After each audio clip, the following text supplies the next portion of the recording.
acompañarlas en este taller. Vamos a ver conmigo la primera parte del taller que se va a focalizar en la búsqueda bibliográfica, ya que va a ser la primera gran etapa de todo el proceso que significa una revisión bibliográfica. ¿Ya? Entonces, durante esta primera parte de la presentación, conmigo vamos a revisar cuáles son las características que tiene una revisión bibliográfica y los pasos a seguir, y vamos a identificar qué tipo de buscadores podemos utilizar para ir a buscar información fidedigna y responder a una pregunta de investigación. Entonces, primero, saber qué es una revisión bibliográfica, ¿ya? Esto va a ser todo un proceso de búsqueda, análisis y selección de documentos disponibles para poder responder a un tema de interés o una pregunta de investigación, ¿ya? Esa pregunta puede surgir por una duda personal que cada quien puede tener, o también puede surgir desde problemas que nos encontramos en la cotidianidad, por ejemplo, en la atención de nuestros grupos de pacientes, ¿ya? Lo que se conoce como práctica basada en evidencia.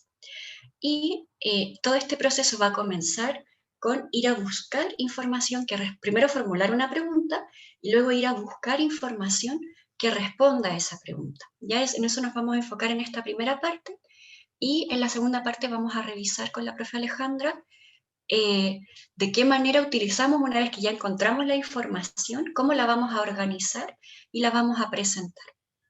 ¿Ya?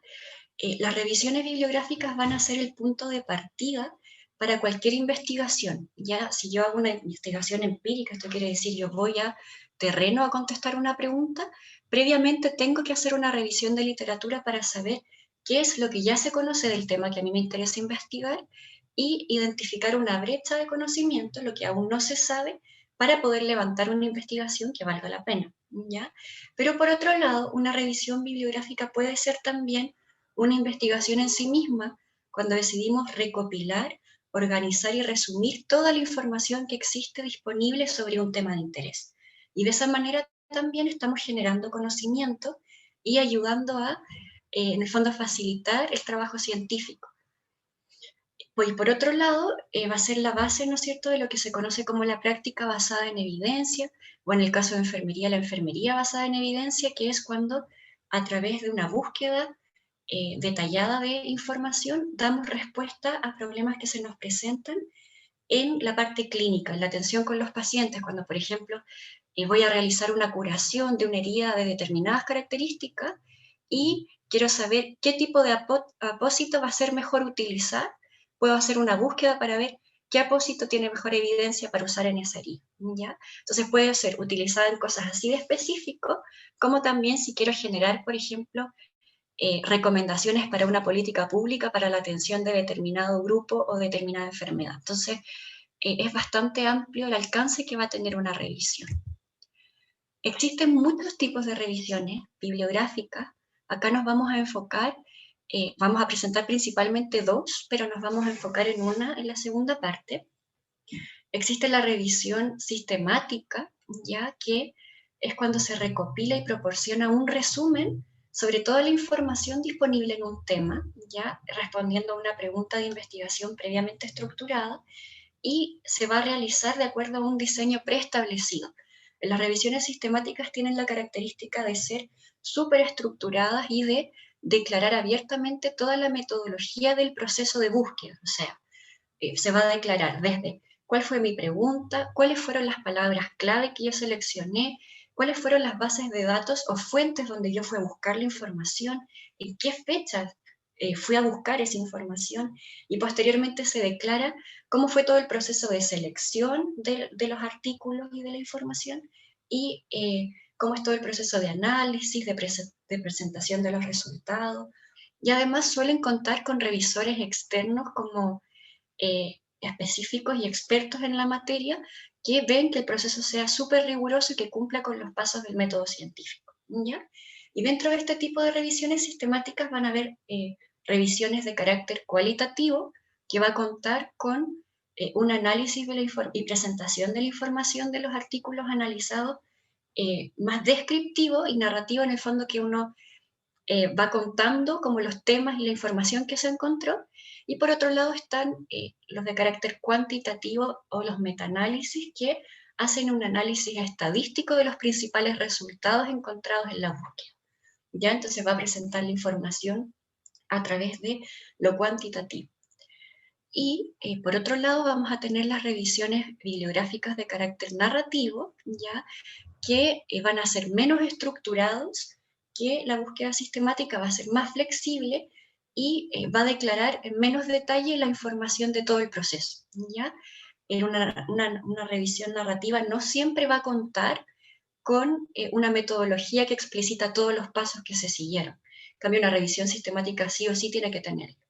¿Ya? Y la revisión narrativa puede servir para generar preguntas que son más generales, como por ejemplo, ¿qué es la diabetes? Y ahí buscamos hay una búsqueda de un marco conceptual de qué es una determinada enfermedad, por ejemplo.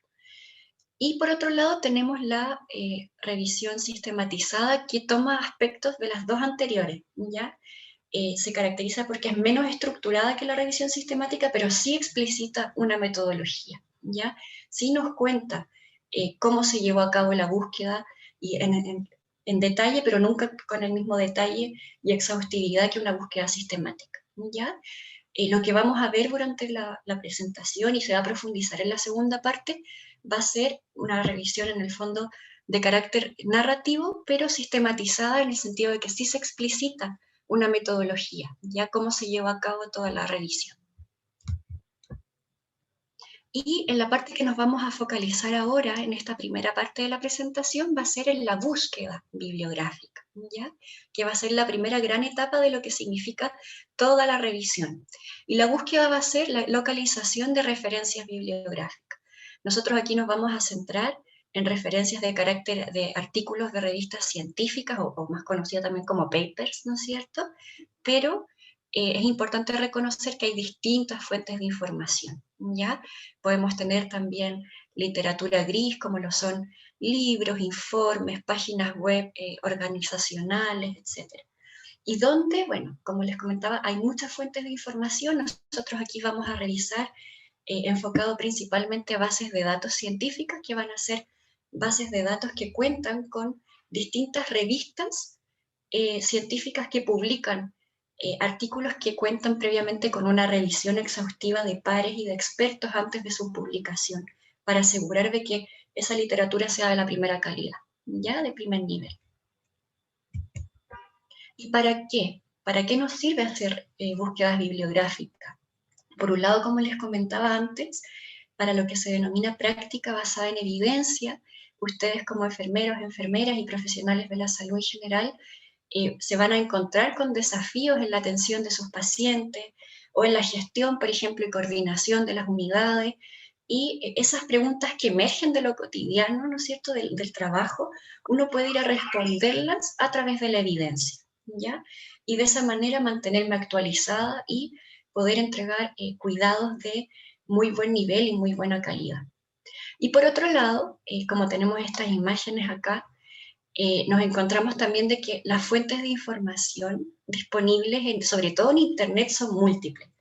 Y tenemos que saber distinguir, ¿no es cierto?, qué fuentes son confiables para poder responder a nuestras preguntas y también para orientar a la respuesta a las preguntas de nuestros pacientes.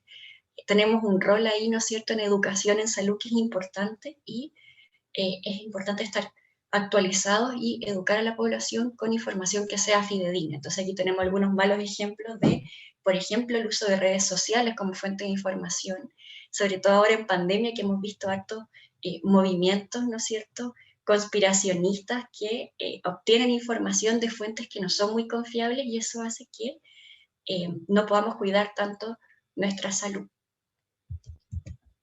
Y esta imagen es solo para contarles y para que conozcan que a lo largo del tiempo siempre están aumentando la cantidad de publicaciones científicas, ¿ya? Hay un crecimiento súper acelerado de las publicaciones cada año y por eso también es importante estar informados sobre cómo distinguir los niveles de calidad de los distintos artículos científicos, porque en ciencia se comunica mucho, pero también hay distintos niveles de evidencia y de calidad y es importante conocerlos para poder decir ya, con cuál de estos dos papers me quedo, que hablan de lo mismo, pero cuál de ellos es más confiable por su metodología, por su diseño de estudio, etc. Y eso es un tema súper largo que lo podemos abordar otro día en otra charla, ¿ya? Pero es importante reconocer eso, que las publicaciones están en aumento. Entonces, a lo que vamos, ya por qué estamos aquí, vamos a revisar cuáles son entonces los pasos para realizar una búsqueda bibliográfica, ¿ya? ¿Cómo lo vamos a realizar? Y para eso lo primero siempre es definir una pregunta u objetivo, ¿ya? Y plantear esa pregunta.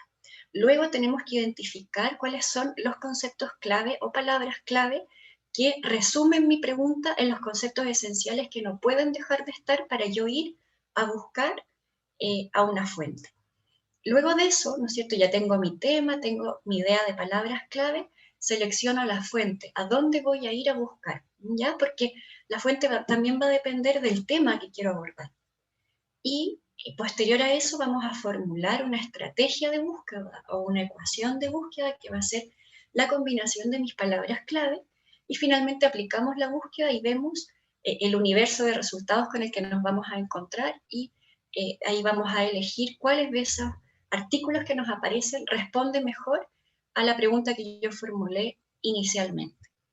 Entonces, primero vamos a definir la pregunta, ¿ya? Y aquí nosotros les traemos como propuesta el formato PICR, que es un formato que nos facilita la formulación de la pregunta identificando aspectos claves que no pueden dejar de estar, ¿ya? Primero, definir de manera súper clara una población o paciente, ¿ya? En qué grupo de personas a mí me interesa conocer el tema que quiero investigar. Después tenemos la intervención o área de interés. Intervención cuando estoy, ¿no es cierto?, en un contexto clínico, o área de interés, por ejemplo, si estoy determinando, como hablábamos al principio, por ejemplo, establecer una política pública, qué recomendaciones existen en relación, por ejemplo, al acceso a salud de población migrante, que es un tema más amplio que una intervención en concreto, ¿ya? Luego tenemos una comparación, y es súper importante recalcar que esta comparación no es estrictamente necesario que forme parte de nuestra búsqueda. Y está pensado originalmente cuando hacemos práctica basada en evidencia y vamos a ver, por ejemplo, la comparación de dos tratamientos para una enfermedad, ¿ya? O dos tipos de insumo para una curación, etc. Pero no todas las preguntas tienen necesariamente una comparación. Y finalmente el resultado que va a ser qué es lo que queremos saber respecto al tema. Por ejemplo, qué tan efectivo es cierto cuidado, ¿no es cierto? O cierto medicamento. Esto se utiliza mucho, por ejemplo, en estudios clínicos. Para poner un ejemplo, lo que está pasando ahora con el COVID-19 y las investigaciones de las vacunas, que uno tiene un grupo control y un grupo intervenir. Entonces, por ejemplo, hay un grupo que está vacunado y otro grupo que no está vacunado. El no vacunado es mi comparación. Y el resultado es saber, en el fondo, si tiene o no algún grado de efectividad la vacuna. Entonces, nos sirve para escenarios muy clínicos la comparación, pero la podemos extraer cuando nuestra pregunta no es de carácter tan clínico, ¿ya? Y no nos interesa comparar dos intervenciones. Entonces, a modo de ejemplo, con algunas recomendaciones, aquí tenemos cómo podemos aplicar este formato para transformarlo en una pregunta. Vamos a tener, ¿no es cierto?, nuestra P, por ejemplo, aquí en pacientes fumadores, ¿ya? La intervención, que es lo que queremos ir a ver si funciona, la terapia de sustitución de nicotina en este caso, la comparación, queremos comparar la terapia el parche de nicotina con otros métodos de soporte. Y el resultado queremos saber cuál de estos métodos es más efectivo para el abandono del hábito tabáquico. Entonces, de esta manera, tenemos todas las partes de nuestra pregunta que nos va a facilitar ir a buscar esta información, ¿no es cierto?, a la evidencia para poder responder. ¿Ya? Entonces, ahora vamos a ver un ejemplo en todo el escenario para poder formular la pregunta. Vamos a tener entonces que en un escenario clínico, nos vamos a poner en el contexto de que somos enfermeros en un CESFAM y trabajamos en una unidad de apoyo y llega un paciente pediátrico que sufrió una caída y tiene una herida en el antebrazo izquierdo, por lo que tenemos que realizarle una curación, ¿ya? Y para hacer la curación, ¿no es cierto?, tenemos que desinfectar previamente la piel circundante de la herida y ahí tenemos una duda para saber qué queremos utilizar para desinfectar que favorezca, sea más efectivo para prevenir infecciones, pero a su vez favorezca la cicatrización. Entonces, en este escenario nos ponemos en que en el CESFAM en el que estamos siempre ha habido povidona iodada, que todos sabemos que no es la mejor recomendación, ¿verdad? Y ahora recientemente llegó un nuevo producto que es el peróxido de hidrógeno, y que no conocemos mucho, queremos saber cuál de estos dos elementos es mejor para desinfectar y facilitar la recicatrización, ¿no es cierto?, de esta herida. Entonces, para poder responder a esa pregunta que nos surgió, vamos a hacer una búsqueda bibliográfica. Entonces, en ese caso, en este escenario, ¿no es cierto?, vamos a tener que nuestros participantes van a ser pacientes humanos. En este caso, se especifica porque, dependiendo del tipo de base de datos donde uno va a consultar, a veces podemos encontrarnos información de otro tipo de estudio. Entonces nos puede aparecer, por ejemplo, el uso de estos elementos en investigación con ratas. Y no nos interesa saber qué pasa con las ratas, nos interesa saber qué pasa con las personas. A modo de ejemplo, a nosotros nos pasa que en el PROESA hacemos investigaciones que se relacionan con la migración de personas. Y cuando uno busca migración, algunas veces en PubMed, que es una base muy biomédica, encontramos información de migración celular o de tejidos, que no nos interesa. Entonces, uno puede poner este tipo de especificaciones para decir al buscador, en el fondo, que me interesa que nos focalicemos en pacientes humanos. La intervención va a ser el uso de la povidona iodada, ¿no es cierto?, versus la comparación, el uso del peróxido de hidrógeno, y la respuesta queremos saber cuál de estos dos va a ser, va a dar un resultado de mejor cicatrización y prevención de infecciones. Entonces, con esto podemos formular nuestra pregunta, ¿cierto?, en pacientes humanos, el uso de povidona iodada versus el uso de peróxido de hidrógeno, cuál de los dos es más efectivo, ¿no es cierto?, para prevenir cicatrización, o sea, para mejorar cicatrización y prevenir infecciones. Y luego de eso, identificamos cuáles son nuestros términos clave. Y aquí podemos elegir, por ejemplo, pacientes humanos, ¿verdad?, la intervención, la povidona iodada, la comparación, el peróxido de hidrógeno, y en el resultado, ¿no es cierto?, lo central, que es la cicatrización, la infección y la herida, que es lo que queremos ir a curar. Entonces, de esta manera reducimos, ¿no es cierto?, nuestra pregunta a palabras que son esenciales y que no pueden dejar de estar en mi revisión. Y estas palabras pueden cambiar al momento en que yo selecciono mi fuente y se van a adecuar a la fuente a la que yo voy a ir a buscar. Pero inicialmente estas van a ser las palabras que voy a utilizar. ¿Hasta ahí vamos bien? ¿Hay alguna pregunta? O si prefieren, vemos las preguntas al final de la presentación. Parece que está todo claro todavía, profe. Súper, aquí por el chat me Por el chat dicen que gracias. súper todo bien.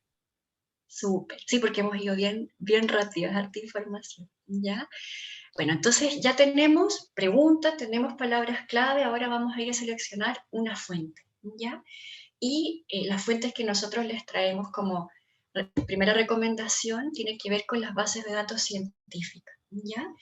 Como les contaba, estas bases de datos almacenan información de distintas revistas científicas que publican artículos de manera periódica, y cada revista tiene una naturaleza de área de interés, ¿no es cierto? Se centra en un tema más específico, y a través de estas bases podemos asegurarnos de encontrar información que tuvo todo un proceso de revisión previa, ¿ya? Para cuando uno publica, para que tengan una idea, el proceso es muy lento. Un paper, en salir y ver la luz, puede demorarse un año o más. Ya un año es poco, o sea, un proceso muy largo, de mucha revisión, mucha corrección.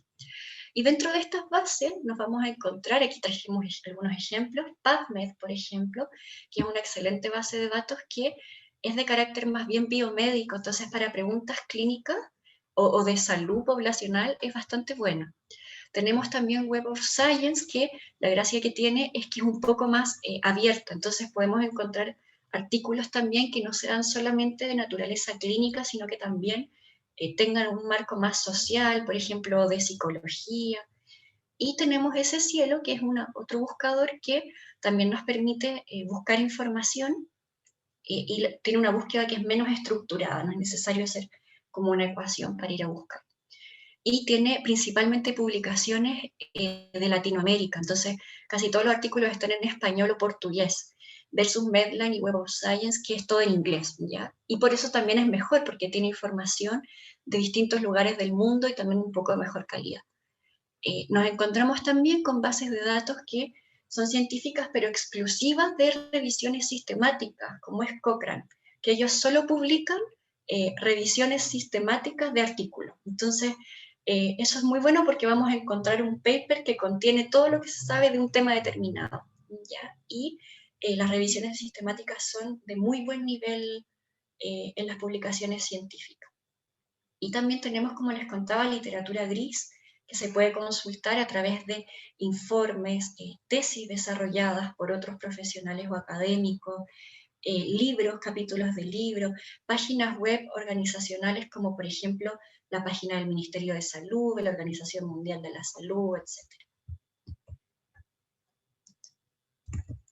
Y tenemos también motores de búsqueda, como el clásico ejemplo de Google Scholar, que a diferencia de las bases de datos que tienen revistas científicas, Google Scholar tiene como fuentes diversas. Entonces, ahí el filtro de la información que yo puedo encontrar es menos riguroso, ¿ya? Entonces puede que encontremos artículos que no son de muy buena calidad, o documentos y archivos que a veces uno ni siquiera es capaz de identificar de dónde viene. Esto es un informe, esto es un paper, esto es un capítulo de libro, o sea, son como documentos sueltos que es difícil incluso a veces categorizar. Entonces, por eso lo dejamos como al final, como recomendación en menor medida que las otras bases que son un poco más rigurosas.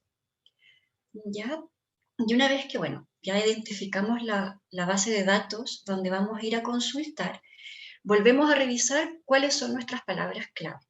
Y esto es porque algunas bases de datos tienen un lenguaje específico, ya que busca unificar cómo vamos a referirnos a un mismo término en una palabra. Entonces, de esa manera es más fácil buscar porque esa palabra va a estar linkeada a todo lo relacionado a la palabra en sí. Ya vamos a ver a continuación un ejemplo. Y en PubMed, por ejemplo, son los términos match. Yo creo que algunos de ustedes los conocen. Los términos match son como lo que unifica un montón de palabras en un término que me permite identificarlo, ¿ya? Entonces, de esta manera es mucho más fácil encontrar información porque se va articulando como un árbol semántico donde voy a tener, por ejemplo, aquí el término drogas, ¿ya? Pero me va a decir, ya, pero tenemos abuso de drogas, drogas adrenérgicas, ¿ya? Drogas para tratar el VIH, y estas son las palabras que cualquier persona que publique en una revista, que se publica en PubMed, va a haber utilizado. Entonces, de esta manera, si yo uso, por ejemplo, abuso de drogas, me va a llevar, y me interesa hacer una investigación de esto, me va a llevar a todas las palabras, a todos los papers que tienen esta palabra en su definición de palabras clave, ¿ya? Entonces, de esa manera están en comunicación y es mucho más fácil encontrar la información que yo quiero ir a mirar. Y una vez que tenemos nuestras palabras, ¿no es cierto?, tenemos que formular una estrategia de búsqueda, que va a ser cómo yo voy a combinar estas palabras, ¿ya? Yo no voy a poner las palabras sueltas en el buscador, sino que yo voy a armar una ecuación que me va a permitir combinar estas distintas palabras y decirle al buscador qué es lo que yo quiero encontrar. Es como, es un cambio como de idioma entre mi pregunta, transformarla al idioma del buscador para que me encuentre la información que yo necesito. Entonces, ahí vamos a tener lo que se conoce como términos u operadores booleanos, que son palabras que me permiten combinar las palabras clave y que están generalmente en la mayoría de las bases de datos. Entonces, por ejemplo, tenemos el término booleano y o and en inglés. Este término me va a permitir acotar mi búsqueda, reducirla y decirle, por ejemplo, al sistema, mi pregunta tiene que ver con cáncer y pulmón. Entonces, si yo tengo el universo cáncer y pulmón y le pongo y, me va a buscar solo papers que hablen exclusivamente de cáncer y pulmón. ¿Ya? Los papers que voy a encontrar van a contener los dos elementos. Por eso, cada vez que yo use este término, la búsqueda se va a reducir en cantidad de resultados porque es súper específico. ¿Ya? Por otro lado, vamos a tener el término OR. u o, ¿ya? Y lo que va a hacer este término es que yo le voy a decir al buscador, quiero que me busques un paper que tenga información de cáncer o de pulmón. ¿Qué me puede pasar con eso? Que puede que yo encuentre papers que me hablen de cáncer gástrico o de cáncer cervicuterino y no contengan pulmón, porque estoy diciendo que puedo elegir uno de los dos, ¿ya? O que me encuentre artículos de enfermedad obstructiva pulmonar crónica, de EPOC, ¿ya? Y no me hable de cáncer. Entonces, el término OR me va a servir para ampliar la búsqueda. Voy a encontrar muchos más resultados, ¿ya? Y es súper bueno cuando uno utiliza, por ejemplo, sinónimos.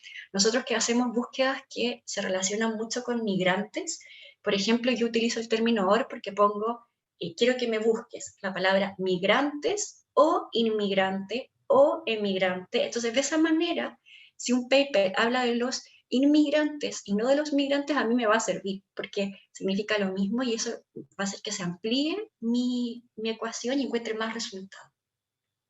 Y por otro lado, vamos a tener el término not, que me va a permitir excluir palabras o términos que no quiero que aparezcan en los resultados de los artículos que me van a aparecer. Por ejemplo, aquí, siguiendo el mismo caso, puedo decirle, quiero que me aparezcan artículos que tengan que ver con cáncer, pero exclúyeme pulmón. No me interesa que me aparezcan papers de pulmón. Entonces queda fuera esa palabra de todos los artículos que van a aparecerme. ¿Ya? Entonces, utilizar estos términos va a facilitar un montón el trabajo de búsqueda. ¿Ya? Y algunos operadores, uno en PubMed escribe, ahí lo vamos a ver, de manera como horizontal, ¿no es cierto?, toda la ecuación, como mano. Pero algunos operadores, como es el caso de EBSCO, me permite ir añadiendo hacia abajo en la búsqueda avanzada. Por ejemplo, aquí yo tengo una palabra, pongamos, no sé, herida, y peróxido de hidrógeno, por ejemplo, y povidona yodada, ¿ya? Entonces, yo aquí puedo ir cambiando qué es lo que quiero que me aparezca, si quiero usar el I, el O o el no, ¿ya? Y lo voy armando como hacia abajo. Y eso va a depender, en realidad, de cada base de datos. Entonces, un poco retomando el ejemplo que teníamos al principio, ¿ya? Vamos a ponernos en el caso de que continuamos con la búsqueda del ejemplo anterior, y aquí elegimos la base de datos PubMed porque, como les decía, es una base de datos que tiene información clínica de muy buen nivel. Y la estrategia de búsqueda, cómo utilicé las palabras clave, ¿ya? Aquí tenemos, por ejemplo, povidona o povidona yodada, porque es lo mismo, entonces así encuentro más resultados, ¿ya? Y peróxido de hidrógeno y curación de herida o infección de herida, ¿ya? Esas son mis palabras clave. Aquí, ¿por qué colocamos el O? Inicialmente esta búsqueda pedía que tuviera los dos requisitos, pero la cantidad de resultados finales era muy baja, ¿ya? Entonces, después se decidió cambiar por el O, entonces me aparecían papers que hablaban de la curación de la herida y los beneficios de estos elementos, o de la prevención de infección. Y eso es muy importante porque nosotros, cuando hacemos búsquedas, nunca vamos a quedarnos con la primera ecuación que armamos, ¿ya? Es todo un proceso de ver ya cuántos resultados me arrojó.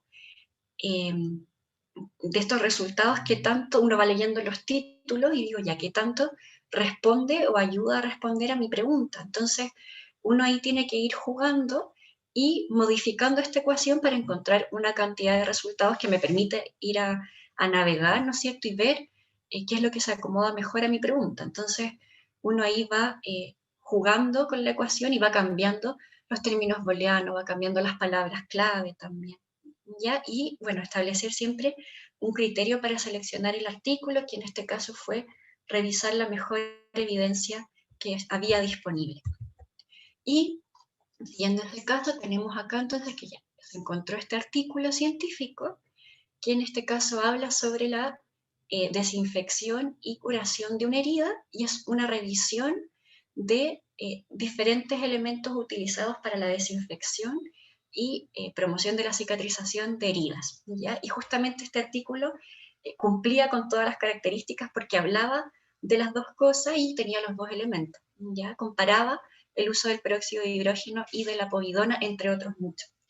Entonces respondía muy bien a la pregunta. es importante que sepan que puede pasar que a veces un solo artículo no responde a todo, ¿ya? Y podemos ir a buscar más y hacer la respuesta de manera complementaria. Y bueno, las conclusiones de esta primera parte, que tiene que ver con la búsqueda, cómo voy a ir a buscar la información, tiene que ver que estas revisiones nos van a permitir revisar la mejor evidencia que hay disponible, ¿no es cierto?, a través de búsquedas que van a lograr preguntar, o sea, responder preguntas, y de esta manera mejorar el cuidado en el caso de la práctica basada en evidencia. Y vamos a tener que, para esto, primero tuvimos que plantearnos una pregunta, determinar las palabras clave, elegir una fuente y, ¿no es cierto?, armar una ecuación. Y ahora en la segunda parte vamos a revisar, bueno, qué es lo que pasa cuando yo ya encontré artículos científicos que creo que responden a mi pregunta. Ahora, ¿qué hago? ¿Qué viene después de eso? Ya los papers, ¿qué voy a hacer con esa información? ¿Cómo la voy a organizar? ¿Ya? Así que eso es, muchas gracias. Estas son las referencias que utilizamos para esta primera parte, y puedo enviarles la presentación a Catalina y Fabián, y ustedes pueden compartirla con el resto de los asistentes si hay algo que quieran revisar. Ya la presentación tiene links que los va a llevar a los buscadores y va a ayudar un poquito al proceso. Cuéntenme si tienen alguna duda.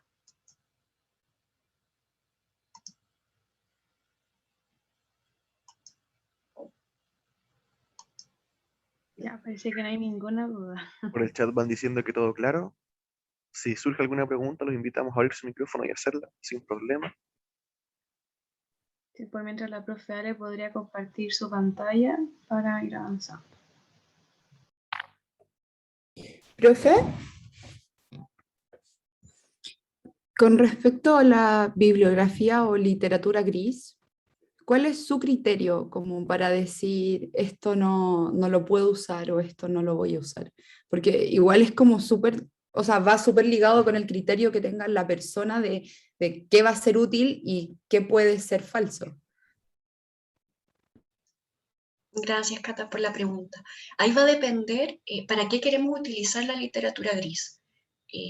Si vamos a abordar un tema que es de carácter teórico, por ejemplo, vamos a hacer un marco conceptual de, por ejemplo, los principales temas que vamos a abordar en la investigación, o definiciones conceptuales. Yo creo que la mejor fuente siempre es la literatura gris, ¿ya?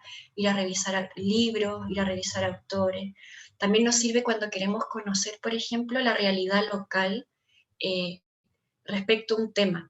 Cuando investigamos, por ejemplo, de políticas públicas y queremos saber qué se ha hecho en Chile, por ejemplo, qué medidas se han abordado para la respuesta a la pandemia por COVID-19, también puede ser una muy buena forma, porque vamos a irnos a las páginas institucionales que me va a dar información local, ¿ya?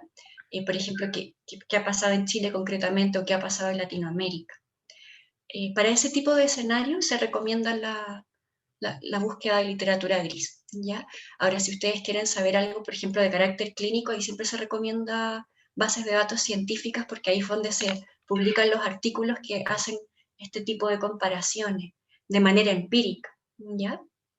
Entonces, ahí tienen como ejemplos de que para qué pueden utilizar una u otra fuente de información. No sé, Cata, si eso responde a la pregunta. Sí, muchas gracias, profe. De nada. No sé si me escucha. Ok. ¿Voy yo entonces? Parece que Bárbara quería hacer una pregunta. Ah, sí. Es que mi internet está como medio malo. Se me cae. ¿Me escuchas? Ya, Bárbara? gracias. Es que para un trabajo yo hice una búsqueda con los términos MER, y justamente en este trabajo no era necesario como tener escrito la ecuación y tener como todo el proceso de selección, pero justo lo había escrito por si acaso. Y después intenté hacer la misma búsqueda para otro trabajo y ya no me salían los mismos papers. Usé la misma ecuación y todo, pero no estaban los mismos papers. La misma búsqueda que había hecho antes no me daba los mismos resultados. ¿Qué pasa en esas circunstancias? Si es que yo quiero como presentar ese trabajo nuevamente y no me funciona porque no están los mismos trabajos que había encontrado en una primera instancia. Gracias, Bárbara, por la pregunta. Puede pasar, por eso, como yo les contaba, algunas revisiones que son de carácter más riguroso, uno pone en qué fecha se realizó la búsqueda, porque en el tiempo en las bases de datos pueden existir cambios. Es raro que eso suceda, pero puede pasar. Por ejemplo, PubMed, no sé si se dieron cuenta, se actualizó este año y cambió como la estética de la página y cambiaron algunos detalles que a mí me pasó que yo ingresé a hacer una búsqueda y me anduve perdiendo. Entonces, de pronto, en esos cambios puede pasar que haya cambiado la licencia, por ejemplo, con alguna revista y a lo mejor antes aparecía como acceso gratuito y ahora no. ¿Ya? Eso es poco frecuente que pase, pero por eso es importante que coloquemos ahí la fecha en que realizamos la búsqueda, ya que la demos a conocer. Ahora, si usted tenía, por ejemplo, los papers guardados y quiere volver a acceder, o tiene los títulos, se pueden buscar también en otras bases, por ejemplo, a través de la biblioteca de la universidad. Ahí están compradas las bases y las revistas, entonces tienen mayor acceso, por ejemplo, a través de WOS, que lo pueden encontrar en la biblioteca UDD. No, sí, justamente me pasó con PubMed, que lo hice cuando estábamos en primero y después ¿Ya? tomé un curso de introducción a la bioingeniería, biomedicina, creo que se llamaba el curso. Y teníamos que hacer una búsqueda. Y usé la misma como preguntas que había usado para ese trabajo porque me gustaba el tema y no estaban los papers. Y me cambió totalmente la búsqueda. Y de hecho la página cambió todo y me perdí harto y tuve que volver a estudiar todos los términos MET y todo eso. Sí, claro, por eso ahí es bueno guardar como la ecuación súper exacta y en ese caso hay que reformular, hay que, ¿no es cierto?, reformular ahí algunos aspectos de la ecuación. Quizás cambiando alguna palabra, habría que ver como el caso puntual, pero quizás yendo a cambiar una palabra en específico puede que encontremos información. Gracias, profe. De nada, Bárbara. En honor al tiempo, vamos a continuar con la profesora Alejandra y su presentación, esta segunda parte del taller. Y las preguntas que vayan surgiendo en el camino las pueden ir haciendo en el chat y al final las vamos a recopilar para hacerles en una ronda, en un plenario.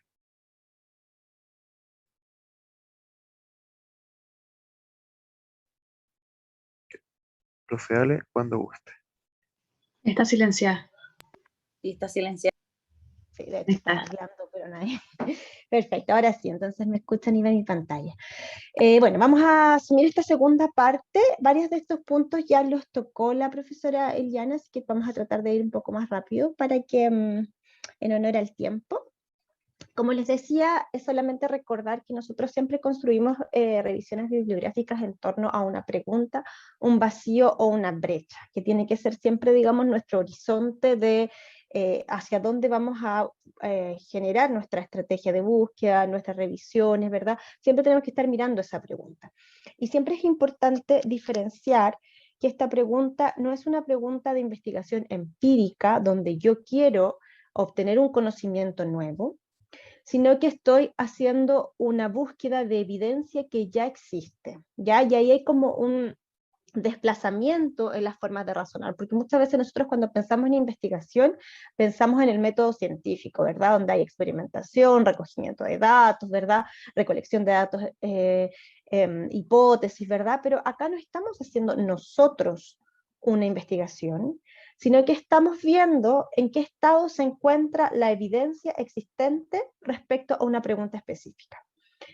Muy importante, las revisiones bibliográficas son fundamentales para la investigación, porque yo para poder llegar a una pregunta a la que tengo que aplicar un método científico, tengo que saber qué es lo que se ha dicho sobre eso, ¿verdad?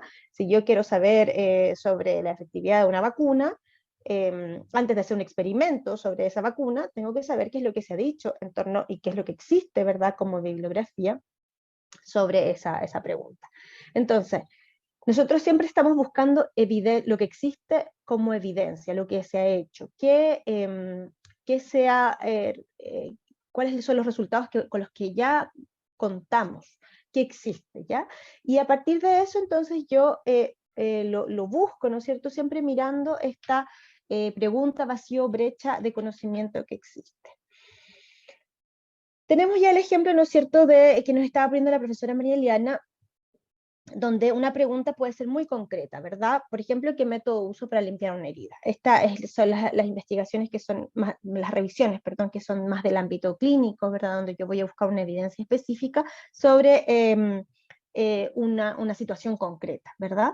Pero también yo puedo generar revisiones bibliográficas en torno a temas más amplios o temas más complejos, que pueden ser, por ejemplo, qué política uso, qué medidas puedo tomar para abordar, en este caso, ya que estamos en el ámbito sanitario, un problema de salud. Acuérdense que los problemas de salud también tienen toda una dimensión política de gestión de la salud, ¿verdad? Entonces, hoy en día, por ejemplo, cuando le preguntan al ministro París, bueno, ¿por qué decidió comprar Sinovac? Nosotros podríamos, a partir de una decisión política, necesitar una revisión bibliográfica que dijera, bueno, la decisión política, comprar Sinovac, estuvo basada en la evidencia existente a nivel mundial respecto a la efectividad, la relación costo-beneficio, por ejemplo, de tomar una decisión en salud. Ya esto respecto a todo, nosotros podemos hoy en día, ya que estamos en la contingencia, buscar revisiones bibliográficas en torno, por ejemplo, a la efectividad de las cuarentenas. Podemos buscar evidencia bibliográfica respecto a la resistencia a la vacunación, ¿verdad? Hubo un momento durante el COVID en el que se hablaba de que las mascarillas no eran eficientes y luego empezó a aparecer evidencia de que sí eran eficientes, y entonces justamente a partir de revisiones bibliográficas se llegó a al cambio, ¿no es cierto?, de paradigma, de decir, mira, parece que es una buena política pública poner mascarilla. Entonces, esto para recordar que las revisiones bibliográficas no sirven solamente para lo que es la clínica de la medicina basada en evidencia, ¿verdad?, de elegir si voy a voy a curar con tal o tal sustancias, sino que también, por ejemplo, para tomar decisiones políticas en salud y para tomar políticas públicas en general. Ya sabemos un poco de qué estamos hablando, ¿verdad? Algunos de ustedes incluso lo han hecho, ¿no es cierto? Nosotros tenemos que buscar seleccionar documentos disponibles sobre temas que contengan información, ideas, datos, evidencia sobre un punto de vista particular para cumplir ciertos objetivos o expresar determinadas opiniones sobre la naturaleza del tema y la forma en que se va a investigar, así como la evaluación eficaz de estos documentos en relación con la investigación que se propone. Ya, por lo tanto, siempre es súper importante que las revisiones bibliográficas de cualquier tipo que sean, en particular las narrativas de las que nos estamos concentrando hoy en día, nos sirven sobre todo para generar argumento, para poder generar opiniones con evidencia, ¿verdad? Entonces es un ejercicio continuo que generamos siempre en el ámbito académico, a partir de la problematización de un tema específico, a partir del planteamiento de un proyecto, siempre vamos a tener que generar una revisión bibliográfica. En las revisiones bibliográficas narrativas, nosotros esperamos que estén sostenidas por un correcto conocimiento de un rigor científico y la mirada crítica de los diversos paradigmas de investigación, ¿verdad? Ese es uno de los temas que es clave en la selección de qué es lo que con qué me voy a quedar dentro de la selección, por ejemplo, de artículos que nos presentaba María Eliana, ¿verdad? Nosotros necesitamos siempre hacerle una mirada de aplicación de lo que se llama rigor científico. Eso no implica excluir, como se decía antes, lo que es la literatura gris, pero sí saberla navegar, ¿verdad? Poder diferenciar entre una literatura gris que es sostenida por instituciones que son creíbles, por ejemplo, que tienen una cierta credibilidad, como son, por ejemplo, los ministerios, ¿verdad?, la OMS, etcétera, y poder diferenciarla de una cierta literatura que quizás está más en el ámbito de lo virtual y con la que no podemos llegar al origen de los datos. Y que muchas veces es lo que está en juego cuando se ponen estas situaciones, digamos, de complotismo, conspiracionismo, donde no se sabe desde dónde viene esta información que circula. Necesitamos estar en conocimiento de los conceptos esenciales que fundamentan el paradigma cualitativo y cuantitativo, ¿verdad? Nosotros sabemos que las investigaciones se dividen en nuestros dos paradigmas y tenemos que poder diferenciarlo justamente para poder comprender también el material del que vamos a estar a disposición. Tenemos que también poder identificar las fortalezas y debilidades de cada diseño de estudio, para poder también ver cuál de los dos, o si los dos, ambos, responden a la pregunta que yo estoy formulando para poder hacer mi revisión, ¿no es cierto? Yo tengo que poder tener una pregunta, que lo vamos a ver también, Y en esta pregunta yo puedo tener que identificar qué tipo de estudios me conviene incluir. ¿Me conviene solo cuantitativos? Estoy hablando, por ejemplo, de saber cuáles son las evidencias internacionales en torno a brechas, por ejemplo. Cuando se habla de brechas se habla de diferencias cuantificables, o necesito evidencia respecto a las experiencias. Y entonces quizás, si necesito respecto a las experiencias, es más probable que me interesen las revisiones cualitativas, porque ahí estamos en el ámbito del recogimiento de la experiencia. Tenemos que poder ser capaces de comprender y cuestionar la aplicación del correcto reportes de distintos estudios de investigaciones científicas. O sea, podemos poder generar una suerte de checklist de las características de estos estudios. Lo vamos a ver un poquito más adelante, y tenemos que haber comprendido y aplicado correctamente los pasos de esta revisión. ¿Cuáles son estos pasos en una revisión? Nosotros necesitamos poder, como ya lo dijimos antes, formular una pregunta y al menos un objetivo, o que puede ser un objetivo general, y muchas veces cuando son objetivos que son más amplios se desglosan también en objetivos específicos, cuya suma comprende, digamos, la totalidad del objetivo general, ¿ya? Tenemos que haber generado un plan de estrategia de búsqueda, que ya es lo que hablaba la profesora María Eliana, ¿verdad? Nosotros tenemos que haber, en base a esa pregunta y el objetivo, identificado nuestras palabras claves, ¿verdad? Identificado las mejores plataformas para buscar esta evidencia. Importante poder distinguir los tipos de evidencias que me sirven. Se decía ya recientemente respecto a la literatura gris. Por ejemplo, si yo necesito hacer una revisión bibliográfica de políticas públicas, es muy probable que yo necesite también incluir literatura gris, que no cuenta con las mismas bases de datos tan sistemáticas como las que cuentan, en cambio, la evidencia científica, ¿verdad? Porque muchas veces una política pública no necesariamente está asociado a la publicación de un paper. Entonces, depende, y aquí siempre esa es la respuesta, no sé, depende cuando nosotros, de qué tipo de pregunta, qué tipo de objetivo me estoy poniendo, el tipo de plataforma, ¿no es cierto?, de búsqueda a la que voy a tener que referir. Una vez que encontramos, que es un proceso más largo que solamente, ¿no es cierto?, que te aparezcan los resultados, lo vamos a ver. Una vez que encontramos y seleccionamos los artículos que van a responder esta pregunta, vamos a pasar a la etapa de análisis de resultados y de elaboración de las conclusiones, que es una etapa que justamente es la que entra el trabajo más creativo, entra más nuestra cabeza, que lo que era presentemente, a pesar de que obviamente el investigador o el revisor, digamos, está presente en todo el proceso, porque somos nosotros quienes estamos tomando decisiones respecto a las palabras clave, las estrategias de búsqueda, el uso de términos booleanos, las fechas que les vamos a dar, etc. Pero justamente en el análisis y en las conclusiones es donde va a estar más presente nuestra mano, ¿verdad? Cómo nosotros vamos observando esta evidencia. Nosotros, una vez que tenemos estos resultados, ¿verdad?, pasamos a lo que se llama el análisis y la síntesis de los resultados de los artículos que seleccionamos, ¿no es cierto? Nosotros en primer lugar tenemos que recordar, y por eso pongo esta cinta de modelo, que la búsqueda no es necesariamente lineal. Muchas veces nos va a pasar que nosotros podemos haber obtenido 80 artículos, pero cuando vamos a leer el resumen, nos vamos a dar cuenta que de esos 80 nos sirven 20. Y quizás nos vamos a dar cuenta que 20 es muy poco para poder sacar conclusiones del tipo de pregunta que nos estamos poniendo. Entonces vamos a tener que generar una nueva búsqueda. Por lo tanto, siempre estamos caminando un poco bajo esta posibilidad de tener que dar un paso atrás y generar nuevas búsquedas, ¿ya? El proceso se detiene una vez que se empieza a crear consistencia en la evidencia, es decir, empezamos a tener un cuerpo considerable de artículos que van hacia la misma dirección, pero eso no significa que necesariamente digan lo mismo, ¿ya? Porque un resultado de una revisión bibliográfica es también encontrar contradicciones, y eso también es muy importante. Lo importante es que este proceso, digamos, vaya siempre siendo seguido, y en esto hay que ser súper mateo de decir, bueno, tenía 80, pero este otro no me funcionan, entonces ahora ya no tengo 80, tengo 77, entonces tengo que registrar por qué saqué estos 3, y quizás no me funcionan porque lo que decía la profesora María Eliana, ¿verdad?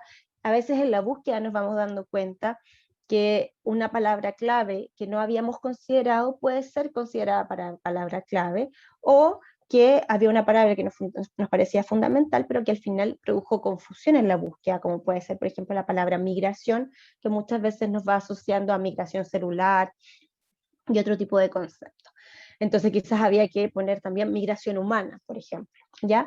Entonces, puede ser que uno haga un camino un poco en círculo, pero eso no significa que no vayamos avanzando. Siempre hay que ir haciendo este proceso de análisis en el que uno va aumentando, digamos, avanzando el nivel de profundidad en el que va conociendo estos artículos que se generaron. Entonces, una vez que tenemos todos estos artículos, nosotros empezamos a leer los artículos y seleccionar los pertinentes según filtro. Ya dijimos algunos filtros, ¿verdad? Que son los más clásicos, años, ¿verdad? Quizás lugar de publicación, lengua. Nosotros tenemos que reconocer que tenemos un filtro por lengua y lamentablemente la academia está muy marcada por el inglés exclusivamente, entonces quizás van a quedar ausentes artículos que pueden ser igual de válidos, como son, por ejemplo, la literatura en francés, la literatura en alemán, o en chino, ¿verdad? Ruso, ¿verdad? Lenguas que son más lejanas para nosotros, pero que efectivamente también están produciendo evidencia. Y ese es un primer filtro. Luego también vamos a poder filtrar por algunos aspectos que nosotros podemos identificar. Por ejemplo, a mí me pueden interesar solo los estudios cuantitativos. Entonces voy a poner como mecanismo de filtro, o también voy a poder filtrar manualmente cuando me empiezan a aparecer estudios cualitativos o estudios mixtos, ¿ya? El paradigma también puede ser un mecanismo de filtro. Otro mecanismo de filtro es la calidad y la relación con el problema. Para medir la calidad y el rigor de los artículos existen tablas e instrumentos específicos que se los podemos dejar a disposición, porque son una clase en sí mismo el poder entender cómo las revisiones sistemáticas, ¿verdad? Los metaanálisis van desmenuzando, porque ustedes saben que eso se trabaja con una gran cantidad de datos, van desmenuzando cuál sí, cuál no, y dónde está la calidad. En general, lo más fácil para medir, por ejemplo, rigor metodológico tiene que ir a mirar los métodos y mirar, por ejemplo, la cantidad de muestra que se está presentando, sobre todo en los estudios cuantitativos, ¿verdad? ¿Qué está pasando con la estadística? ¿Cómo se manejó? ¿Qué programa se usó? Etcétera. Y ahí nosotros a veces podemos encontrar como debilidades que no ayudan a nuestra búsqueda, y entonces ese artículo podría ser descartado por calidad. También hay temas no atingentes. Muchas veces, por ejemplo, podemos poner, por ejemplo, una búsqueda que estaban haciendo unas alumnas tenía que ver con transformaciones alimentarias durante la pandemia, y ellas pensaban principalmente en transformaciones alimentarias por exceso. Pero como hablaron de conductas alimentarias en la búsqueda, también le aparecieron resultados vinculados con anorexia. Entonces, tuvieron que excluir todo lo que fuera trastornos alimentarios por déficit, y quedarse solamente con los que hablaran de exceso, y eso también obviamente explicitarlo en los procesos de búsqueda. Esto es lo que compone lo que se llama un flujograma de búsqueda, que lo vamos a ver más adelante, y que justamente va contando este camino de cómo se van configurando la entrada y salida de ciertos artículos.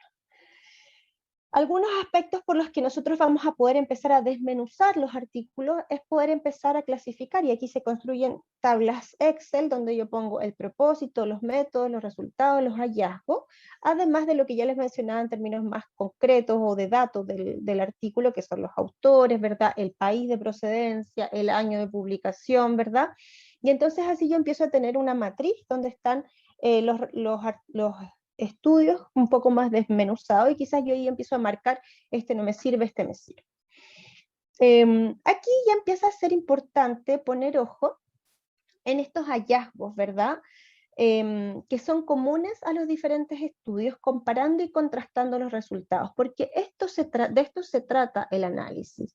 Se trata de que yo me empiezo a dar cuenta de que cuando tengo un conjunto de resultados, puedo empezar a ver cuáles de los resultados van en una dirección, cuáles van en otra dirección, cuáles se contradicen y cuáles son los puntos, por ejemplo, que pueden ser más conflictuales y cuáles son los puntos en los que estamos todos de acuerdo. Esos puntos en los que estamos todos de acuerdo se empiezan a transformar en evidencia científica con gran sustento, ¿verdad? Una evidencia científica de peso, que es justamente lo que, por ejemplo, pasó con las mascarillas, ¿verdad?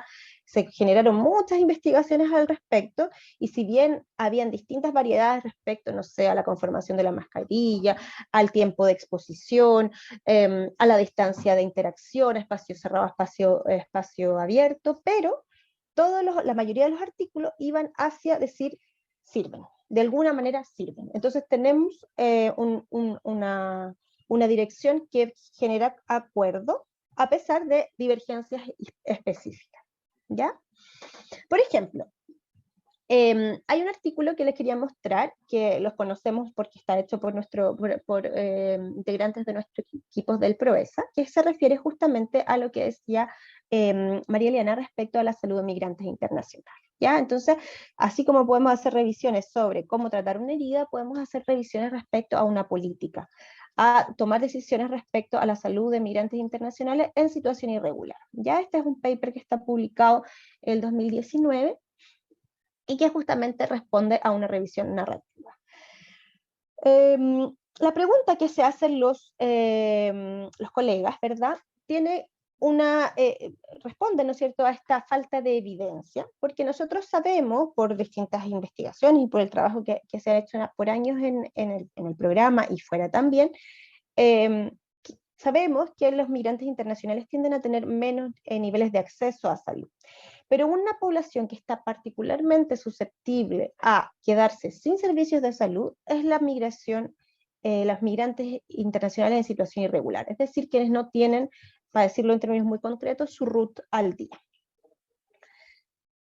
Ellos entonces se hacen esta pregunta, bueno, ¿qué pasa con las iniciativas que a nivel global se han hecho para poder abordar este tema? Porque obviamente no es solo Chile, que tiene migrantes en situación irregular, y no es solo Chile, es una evidencia mundial que este tipo de población tiene menos acceso a salud.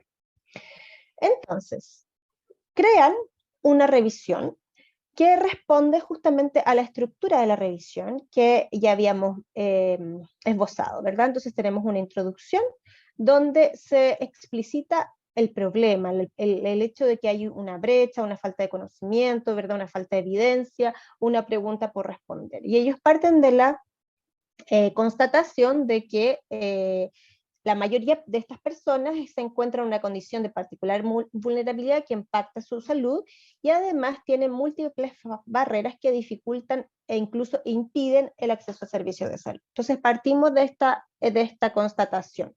Y aquí nos ponemos en una pregunta. Entonces, ¿qué evidencias, qué iniciativas, perdón, abordan el acceso a los servicios de salud de esta población específica? Y obviamente, si yo fuera un tomador de decisiones, a partir de estas iniciativas, yo puedo tomar mis decisiones respecto a cuáles serían unas buenas iniciativas para nuestro país, para abordar el problema en nuestro país. Metodología muy similar a la que estaba proponiendo María Eliana, ¿verdad?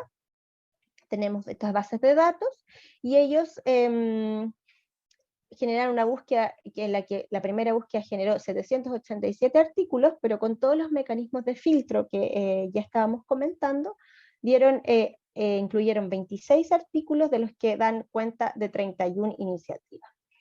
Y entonces empiezan a generar, digamos, el análisis de estos resultados, ¿verdad? Primero, un primer nivel de análisis puede ser simplemente el poder ver dónde se sitúan estas iniciativas, de dónde viene la evidencia. Y ellos, por ejemplo, constatan que la mayoría de las iniciativas vienen desde América septentrional, Asia sudoriental y Europa septentrional. Y también, por ejemplo, otro nivel de análisis que hicieron ellos era categorizar a qué niveles de atención se hacían las iniciativas, si era una atención primaria, si era terciaria o servicios de urgencia. Y también los tipos de accesibilidad que se les daba a estas personas, administrativa, financiera, y a qué etapas del proceso migratorio atendían, ¿ya? Entonces, aquí está, esto es lo que se llama un flujograma de búsqueda, ¿verdad? Ellos diferencian lo que es la revisión de la examinación, porque la primera etapa de revisión es como cuando todavía tenemos tantos papers que lo que alcanzamos a hacer es leer el título y leer el abstract y saber si nos sirve o no nos sirve.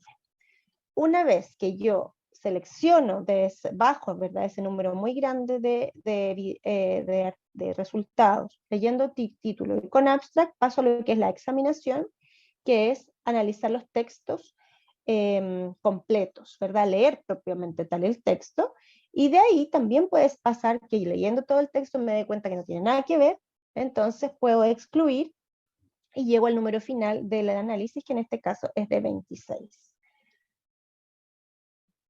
Luego viene esta etapa de análisis que implica clasificar los datos presentados por artículos obtenidos y ordenarlos en categorías preestablecidas o categorías emergentes, ¿ya? En este caso, por ejemplo, ellos tenían categorías preestablecidas. Querían saber, por ejemplo, primero el contexto de dónde venían estas iniciativas. Entonces, lo que les decía, ¿verdad? Reunieron los países de América Septentrional, ¿verdad? Europa, Asia, y se dieron cuenta en el fondo las subregiones y países en los que se diseñó o implementó la iniciativa. Y eso ya nos muestra un poquito de dónde se están haciendo las cosas, ¿ya? Yo también hice una revisión narrativa, por ejemplo, de medidas de accesibilidad a la salud, que tenía que ver con regiones geográficas aisladas, y nos dábamos cuenta que había mucha bibliografía, por ejemplo, en Australia, porque Australia es un país con mucho aislamiento territorial, con mucha poblaciones que se encuentran muy alejadas de los centros administrativos, y entonces ahí se concentraban muchas iniciativas que tenían que ver con dar mayor accesibilidad geográfica a la salud. En este caso ellos lo vieron justamente en zonas donde la migración tiene también una historia más larga, ¿verdad? Como es Estados Unidos, Canadá. Y otro, por ejemplo, categoría que ellos establecieron era lo que llamaron componentes del prestador. Entonces, analizaron si estas iniciativas estaban dedicadas a lo que es la disponibilidad, la accesibilidad, la aceptabilidad, el contacto y la calidad de los servicios de salud. Como que desglosaron, digamos, estas iniciativas, donde se concentraban, y también desglosaron un poco las características de la población a la que se dedicaban, ¿verdad? Son todos migrantes irregulares, pero querían ver si estaban pensando en iniciativas que pensaban en personas recientemente llegadas, si tenían un foco en niñez, por ejemplo, donde es muy común que hayan políticas públicas justamente para la niñez, si había políticas de género, etc. Y entonces crean estas matrices en la que vamos codificando. Una matriz muy simple donde, como les decíamos, vamos poniendo, ¿no es cierto?, los autores y vamos poniendo las distintas categorías que vamos a analizar su trabajo. Los tipos de estudio, la metodología, la calidad, como les decía, y también los principales hallazgos y resultados.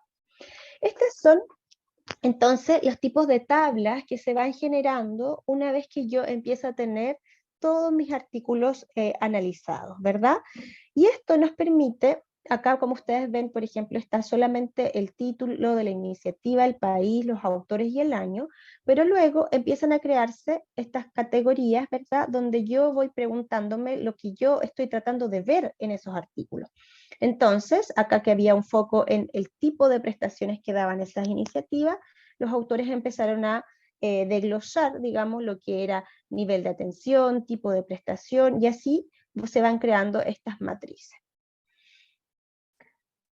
Una vez que yo ya veo lo que tienen todos estos artículos, lo que tiene toda esta evidencia, lo que empieza a converger y lo que empieza a estar ausente, se genera la discusión, ya que es la penúltima parte de una revisión, en la que está un poco más presente mi voz como autor, ¿verdad? Porque yo empiezo a mirar, en base a los resultados y a las categorías identificadas, voy generando una redacción articulada y secuencial y coherente de los resultados seleccionados, describiendo lo que hay y también describiendo proporcionalmente, ¿ya? Yo tengo un N de, por ejemplo, 80 artículos y entonces digo, el 20% vienen de América Septentrional, el 5% están dedicados a personas recientemente llegadas a país de migración.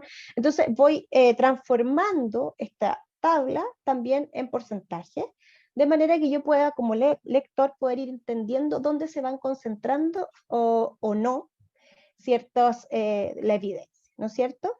Lo importante es ir discutiendo lo que hay, lo que no hay, cuáles son las concordancias y cuáles son las discordancias de la evidencia, además de poder elucubrar los posibles motivos de estas discordancias, ¿ya?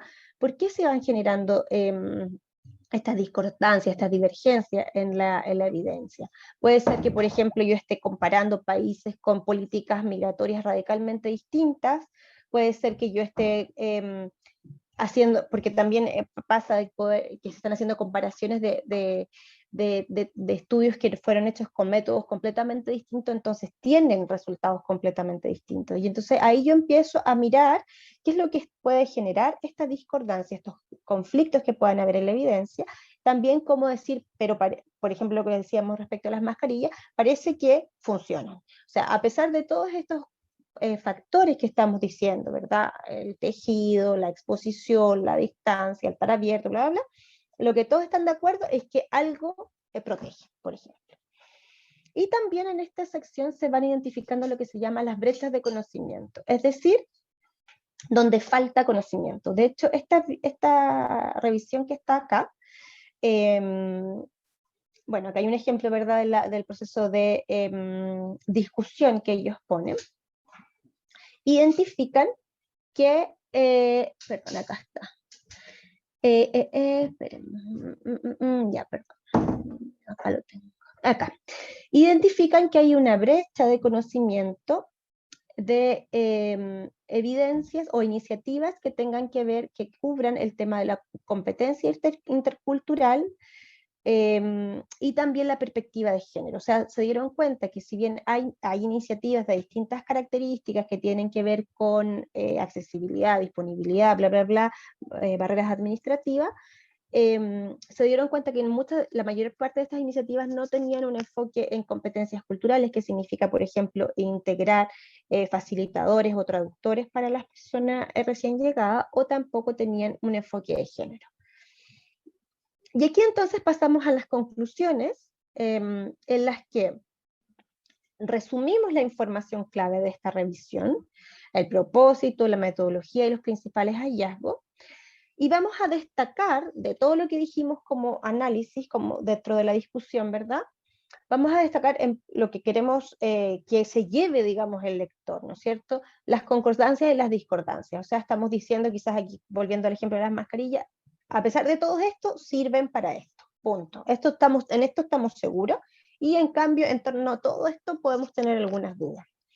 También es importante que las conclusiones se identifiquen fortalezas y debilidades de la búsqueda, que es algo de lo que siempre tenemos que tener conciencia. En este caso, por ejemplo, los autores reconocen que, bueno, que fue una fortaleza poder hacer una revisión de literatura en 6 bases de datos científicas, pero dice que hay una heterogeneidad de estudios, entonces los hacían difícilmente comparables, y otra que no alcancé a pegar acá porque era muy largo, es que ellos reconocen que no incluir literatura gris es una desventaja, una limitación para un estudio que está mirando iniciativas que pueden estar en la política pública, justamente porque hay políticas públicas que no generan necesariamente papers.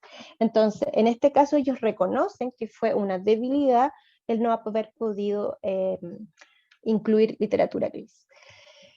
Las revisiones nos sirven también, y esto es muy importante que vaya a las conclusiones, recomendaciones y posibles indicaciones para futuros estudios. Las revisiones tienen que servir para recomendar que algo se haga con evidencia, porque justamente eso es lo que estamos haciendo, ¿verdad? Entonces, si luego de una revisión que dice fuertemente que es importante vacunarse, tenemos que poner como recomendación clara, porque no todos los tomadores de decisiones se leen todos los papers, en las conclusiones que es la parte que va a salir siempre en cualquier búsqueda, generar la recomendación, por ejemplo, de es necesario usar mascarilla, es necesario vacunarse, por ejemplo. ¿Ya? Y para también la comunidad científica es muy importante que esté explicitado las posibles indicaciones para futuros estudios. O sea, acá, por ejemplo, ellos dicen que falta, ¿no es cierto?, la perspectiva de género en estas iniciativas. Entonces, si yo mañana tengo que hacer una iniciativa para para la salud de migrantes en situación irregular, leyendo este paper sé que tengo que abordar una brecha que ellos identificaron, que fue, por ejemplo, la brecha de género. Con esto yo me detendría, creo que estoy un poco incluso pasada de la hora, así que me disculpo. Y nada, bueno, no sé si tienen preguntas o comentarios a esta exposición. Los invitamos a abrir sus micrófonos por si tienen alguna pregunta que hacer a alguna de las dos profesoras que expuso.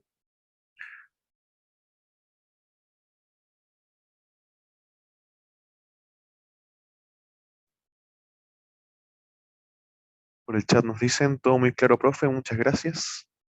Ninguna duda, muy completo.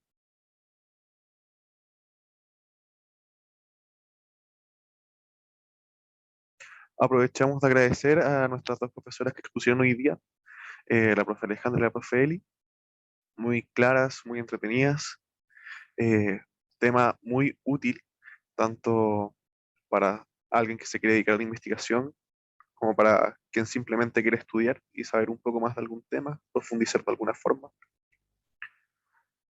Catalina, si deseas agregar algo. Sí, de nuevo, decirle muchas gracias a las profes, nuestras presentadoras, la profe Eliana y el profe Alejandra, por darse el tiempo también para hacer este taller. Y a todos los participantes que se quedaron hasta el final, nos pasamos un poco de tiempo, pero estamos trabajando para ustedes. Así que muchísimas gracias.